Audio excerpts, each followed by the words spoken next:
Russia's spy networks across Europe are being dismantled. Germany has now charged more citizens who were scouting U.S. bases, looking to commit sabotage. We see that Poland has detained more suspects engaged in arson and other sorts of sabotage. We see that Latvia and Lithuania are shutting down courier cells that move parcel bombs.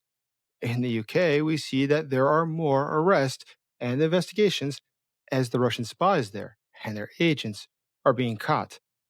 Russia has acted for many years with impunity. It thought it could do whatever it wanted. But Russia is now being pushed back upon. And it's not just in Europe.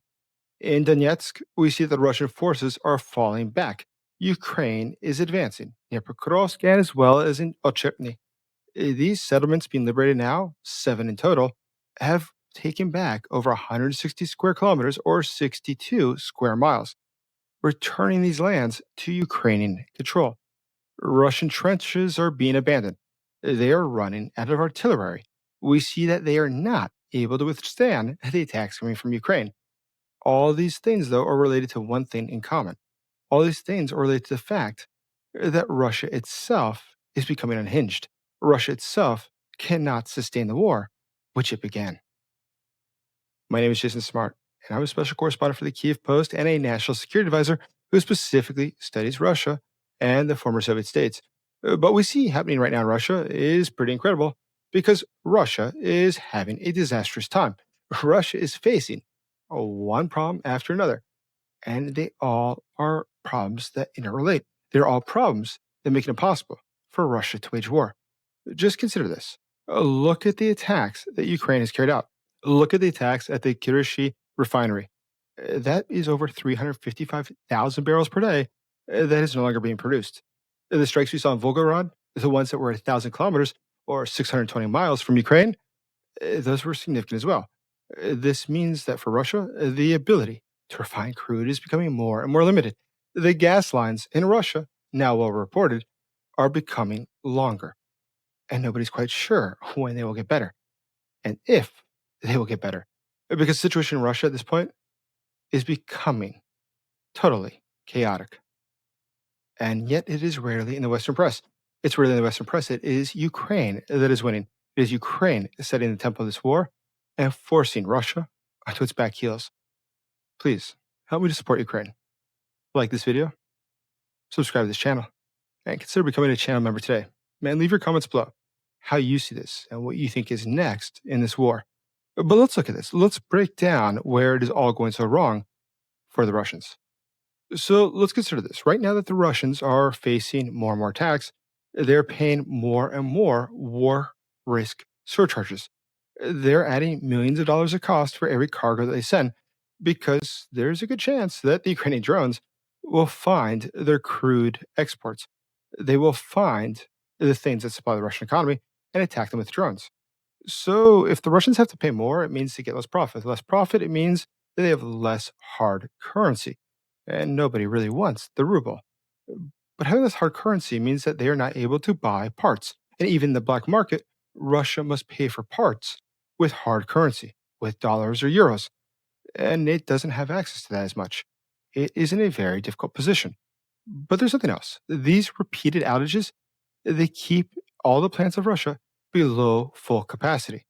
So when Russia today is facing overwhelming attacks on the front as well as at home, we see how it reacts. It doesn't. And now there is scarcity of resources. And that's why it makes sense that Russia is losing on 3 axes at the same time: spies, soldiers, and money. Each failure weakens the other. Less funding constrains operations. Fewer agents reduces sabotage. Retreats increase cost of holding ground. All of these are interrelated. All of these combined losses together are why we see Ukraine taking more territory. It's not just that Russia failed in its summer offensive, which it did, drastically worse than they had anticipated, having lost over 110,000 soldiers just in the first few weeks. It lost in total over 200,000 soldiers killed or injured and gained nothing. Today, Russia can't afford this anymore. It can't afford things like a summer offensive. or it spends over 200,000 soldiers and gains virtually nothing, just more bodies. Russia is not in a position to send its agents across Europe. As minimally effective as they were agents. But now, this entire strategy Russia had of destabilizing the West, causing Western countries to become chaotic, is backfiring because they paid men to go set fire to things, to do sabotage and arson across Europe. But no European country changed its policy towards Ukraine, nor towards Russia. However, they are changing their policies towards Russia. They are becoming stricter. They are going to enforce further the sanctions against Russia. It is Russia that is losing from its own actions, from its own stupidity, from its own arrogance. And that's why today Ukraine is in a unique position. Ukraine today is attacking substations. They are causing delays of trains, delays of supplies. The repairs can take days or hours or even weeks or months. And that's not something that Russia can readily handle. Russia can't readily handle the fact that they lack not only supplies, but the ability to get more. You see, Russia has historically bought a lot of supplies, things on the black market, from countries like Iran. But Iran today is not in a position to trade as it was before. So, not being able to trade as it was before, where does Russia get more parts? With whom can Russia work? Who wants to be an ally of Russia? It's quite clear that nobody wants to be an ally of Russia. Why would you be an ally of Russia? What can Russia offer you? So let's discuss the issue of China. Many people have asked, well, won't the Chinese back the Russians? But I think the more appropriate question is, but what would they gain? China as a history does not go out of its way just to help because it's friendly. It helps when it has something to gain. But Russia has nothing to offer. Russia cannot offer China anything. Russia's economy is far inferior to China's. But more than that, China is highly dependent on its trade relations with the West, and it will not jeopardize all those relations for Russia. For a country that's losing villages in Donetsk, as more territory is taken by the Ukrainians, this is more embarrassment for Putin across the world stage. And back inside the Kremlin, things do not look better for Putin. Now, Vladimir Putin himself is probably unaware of the real situation. There's nobody telling him what is really going on. Instead, he is given some myths, some stories about how Russia is succeeding, that Russia is doing great. Uh, but the numbers don't show that. And the maps do not show that either. What they do show is that the deep strikes have been eroding Russia's war economy. They have been eroding Russia's ability to have spies, to operate abroad, or even to maintain the lines of the front. And all of this is happening as the revenue is falling back home, which means people in Russia are suffering more, and the Kremlin itself is becoming in a tighter situation. But Putin, his own lack of knowledge of what's going on, is living inside of a fantasy. It will come back to bite him. Because leaders, historically, that are devoid from the reality, that do not really understand what's going on, are just the sort of leaders who eventually get overthrown because those around them see what is happening. They understand the situation is untenable and that it's unbearable. Once again, not out of national interest, not because they care about Russia, because the Russian leadership does not do what is good for Russia. They do what is good for the Russian leadership. But because they wish to protect their own interest, these sorts of people realize that Putin is leading their country down a disastrous path. Let's just think about that. If this war were to continue for 10 more years, it's currently bankrupting Russia. It physically could not continue for 10 years. We can accept that. Russia, quite literally, would not have the people or the money. So, okay, if it was 5 years, could it survive? Well, it would be still very difficult. How about 2 years? No matter how you calculate this, you'll come to a conclusion that there is a date or amount that beyond then it's simply impossible and feasible that Russia could continue. So, what are we waiting for? For that day to come closer? Because Russia will not win between now and then. There is no reason to believe, there is no evidence, no data that Russia, given 5 more years or 10 more years, will be able to win. So should we just wait around for the country to become bankrupted? Or should we move now to end the Putin regime? Should we take matters into our own hands to make sure that this insanity, that this war comes to an end? Because it's clear that we can give more time to our military, uh, but they will not win. So those around Putin understand that. There are undoubtedly those who clearly see what is happening. And of course, they are being forced to go along with the leader. But they eventually might decide it is time to change the order of operations. that now it's time to do what is good for them and not good for him. Vladimir Putin can live in his fantasy, and that's not uncommon for dictators. That has happened many times in history. But in this case, it is unique because the world sees that Russia is losing. This is not a secret. This is not like North Korea where nobody's quite sure what's really happening behind closed doors. We can see the data that's publicly released about the Russian economy. Though they hide a lot of it, there's enough still released that allows us to piece together how grave the situation is. We see the body counts from the front. We see the videos of the attacks on the oil refineries. We see the lines waiting for gasoline. We have the social media posts from the Russian citizens saying that they cannot afford food or anything else. The situation in Russia is getting worse. So, Vladimir Putin, living in his illusion, living his daydream, is leading his country to the brink. And it all seems impossible to imagine that someone like Putin could fall. But before Prigozhin and the Wagner Group started marching towards Moscow, many people said the same. Russia is stable. The Putin dictatorship is stable.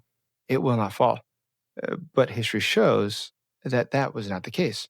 Prigozhin made significant inroads, and he did it without triggering any assistance for Vladimir Putin.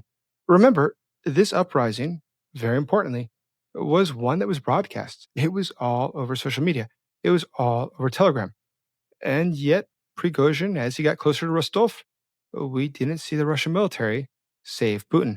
We did not see the Russian National Guard to come save Putin. We didn't see the National Police save Putin. We didn't see the border guards try to stop the people trying to overthrow Putin.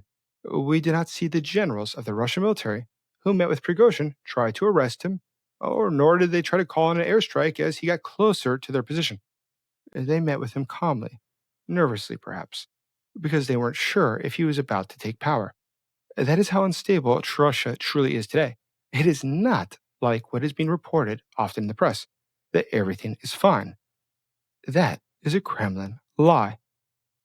That's why, looking ahead, we can expect to see more delays and more problems inside Russia. But all these things are compounding. All these things are related to each other.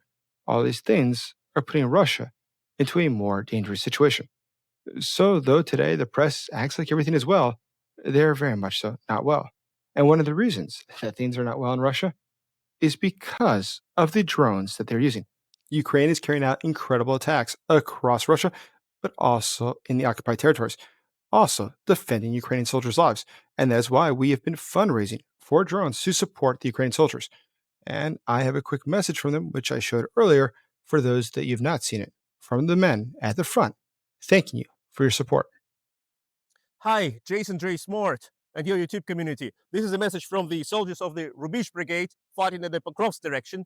We have just finalized of the United Unmanned Systems the delivery of 200 drones for them, and partly they have been funded by your donations, and it was a huge part of this delivery. Thank you so much. Thank you, everyone who's donated for drones. If you'd like to also donate, in the first comment below, I will pin the information about how you can donate via PayPal or bank transfer. The soldiers greatly appreciate your support, which is quite literally life saving. So, looking ahead, what can we expect to see? Where are things going now? Well, first and foremost, I think that we should be following very carefully what Ukraine attacks next inside of Russia, because the attacks that they're going to carry out undoubtedly will be attacks that go after key things, such as a factory that makes a chemical compound, one that's only produced at that factory in all of Russia. There's many factories like that within Russia. The Soviet Union was sort of poorly organized in many things. And some of these chemicals, some of these factories, when destroyed, they have no other substitute. There is no other option. And some of those chemicals make things such as lubricants that are oil based or refine oil itself. But without these things, Russia has no other options. So Ukraine at this point very clearly is going after the very things that allow Russia to operate as a state. And once those are taken away, once those are cut away, Russia is out of time. But right now, for Russia and its spies, which are being caught more and more by the day across Europe, we can expect that there will be more arrests. And as those arrests come out, there'll be another key detail here. We will see more and more how the FSB struggles to maintain control, how the FSB within Russia justifies why everything is so out of control, justifies how it's possible that the Western intelligence services have found out about their spies, the ones that are run by the SVR or the other Russian organizations. It will be really hard pressed to understand if there is not perhaps a mole within their ranks who's passing information to the West. And increasingly, it seems quite possible, and historically it does have a precedent, that that could be the case. No matter how bad you might think it is for Russia, it's not just the Ukrainians in the occupied territories that they have to worry about, and it's not just Ukrainian drones within their own territory. It's the fact that their own people within Russia might be the ones betraying them. Thank you for watching. Please like this video, subscribe to this channel, consider becoming a channel member today, and leave your comments below. I would be curious what you think, and list where you're from. It's always interesting to see where everybody is from. As always, I thank you for supporting Ukraine.